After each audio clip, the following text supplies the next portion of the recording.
ആൾക്ക് ഇഷ്ടപ്പെട്ട ഒന്ന് അതിവിടെ തിരുവനന്തപുരം കിളിമാനൂരിലാണ്. ഈ ബാഹുബലി ദോശ കഴിക്കുന്ന എല്ലാവർക്കും അറിയാം, മിക്കവാറും ഉള്ളവർക്കൊക്കെ അറിയാം, സോഷ്യൽ മീഡിയയിലൂടെ ഒക്കെ കണ്ടിട്ടുണ്ടാകും. ചട്നി മാമിയിലാണ് ആദ്യമായിട്ട്, തിരുവനന്തപുരം കിളിമാനൂരുള്ള ആ സ്ഥാപനത്തിലാണ് ആദ്യമായിട്ട് ഈ ബാഹുബലി ദോശ വന്നത്. അങ്ങനെ ഈ പോസ്റ്റ് കൂടി വന്നതോടെ ഇപ്പോൾ ആകെ മൊത്തത്തിൽ ഹിറ്റായി മാറുകയാണ് നമ്മുടെ ബാഹുബലി ദോശ. ഇഷ്ടഭക്ഷണത്തിന്റെ രുചി അറിയാൻ മാത്രം യാത്ര ചെയ്യാറില്ല. എന്നാൽ ഇത്തവണ ഈ കാണുന്ന ദോശ തീന്മേശയിലേക്ക് എത്തിയെങ്കിലെന്ന് ആഗ്രഹിക്കുന്നു. ആഗ്രഹം അറിയിക്കുന്നത് വ്യവസായി ആനന്ദ് മഹീന്ദ്രയാണ്. ആഗ്രഹത്തിന് ആധാരമായത് തിരുവനന്തപുരത്ത് മാത്രം കിട്ടുന്ന ബാഹുബലി ദോശയും.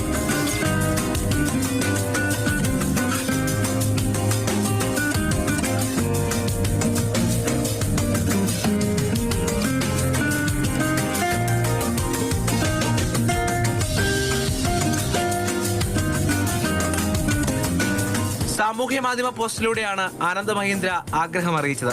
പോസ്റ്റ് വൈറലായതോടെ ബാഹുബലി ദോശ ലഭിക്കുന്ന തിരുവനന്തപുരം കിളിമാനൂരിലെ ചട്നി മാമി എന്ന സ്ഥാപനത്തിന് പിന്നിലുള്ളവരും സന്തോഷത്തിലായി.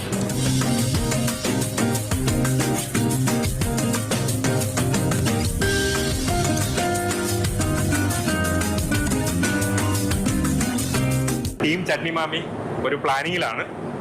ഇതേ ദോശ ബോംബെയിലുള്ള ആനന്ദ് മഹേന്ദ്രയുടെ അദ്ദേഹം പറയുന്നിടത്ത്, അദ്ദേഹത്തിന് കൺവീനിയന്റ് ആയിട്ടുള്ള സ്ഥലത്ത് സമയത്ത് ഇതുപോലൊരു ദോശ അവിടെ സെർവ് ചെയ്യാന്നുള്ളൊരു പ്ലാനിങ്ങിലാണ് ഞങ്ങളുടെ ടീം. എന്തായാലും കിളിമാനൂരിലെ നീളൻ ബാഹുബലി ദോശ അതിർത്തികൾ കടന്ന ഇഷ്ടക്കാരെ മാടി വിളിക്കുകയാണ്.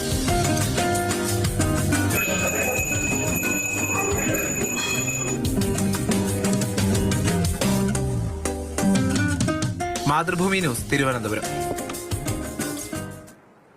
രാഹുൽ ജി നാഥാണ് നമ്മുടെ കൂടെ ഉള്ളത്. രാഹുൽ, ബാഹുബലി ദോശയെ കുറിച്ച് നമ്മൾ ഭൂരിഭാഗം മലയാളികൾക്കും അറിയാം. അതിന്റെ വലിപ്പവും അതിന്റെ രുചിയും അത് കൊണ്ടുവരുന്ന രീതിയൊക്കെ എത്രയോ കാലം മുൻപ് മുതൽ ഇങ്ങനെ ഹിറ്റായി പോവുകയാണല്ലേ. പക്ഷെ ഇപ്പോൾ ആനന്ദ് മഹീന്ദ്ര കൂടി അതിനെക്കുറിച്ച് പറഞ്ഞതുള്ള ഒരു ഇന്റർനാഷണൽ ഹിറ്റ് എന്ന് വേണമെങ്കിൽ പറയാം. ഈ ബാഹുബലി ദോശയുടെ വീഡിയോ ഞാനും പലപ്പോഴും കണ്ടിട്ടുണ്ട്. ഈ കാണുന്നവർക്കെല്ലാം ഒരു കൗതുകമാണ്. കാരണം അത് കൊണ്ടുവരുന്ന രീതി, അത് കൊണ്ടുവന്ന് അവതരിപ്പിക്കുന്ന രീതിയൊക്കെ വലിയ മനോഹരമാണ്. അത് കഴിച്ചു കഴിഞ്ഞാൽ അഭിപ്രായം ഈ പറയുന്ന പോലെ അത് കൊണ്ടുവയ്ക്കുമ്പോൾ തന്നെ എത്ര പേർക്ക് കഴിക്കാനാകും എന്നുള്ള കൗതുകം ഉണ്ടാകും. ഒന്ന് കഴിച്ചു നോക്കിയാലെന്നൊക്കെ തോന്നും.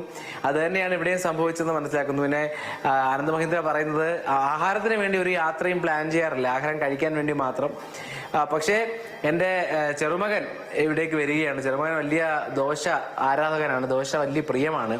അപ്പോൾ ഈ ദോശ കണ്ടപ്പോൾ ഈ ദോശ ഇന്ന് ആ ചെറുമകന് ഒരു സമ്മാനമായി സർപ്രൈസായി കൊടുക്കാനും കഴിഞ്ഞിരുന്നെങ്കിൽ എന്ന് പറയുന്നുള്ളൂ. ഒപ്പം തന്നെ ഇത് ഓൺലൈനായി ഡ്രോൺ ഡെലിവറിയൊക്കെ ഉണ്ടായിരുന്നെങ്കിൽ എന്ന് ആഗ്രഹിച്ചു എന്നൊക്കെ പറഞ്ഞു. ചൂട് പോകുമെന്ന് അറിയാം എന്നും പറഞ്ഞ് അങ്ങനെ സരസമായി വളരെ കൗതുകരമായൊരു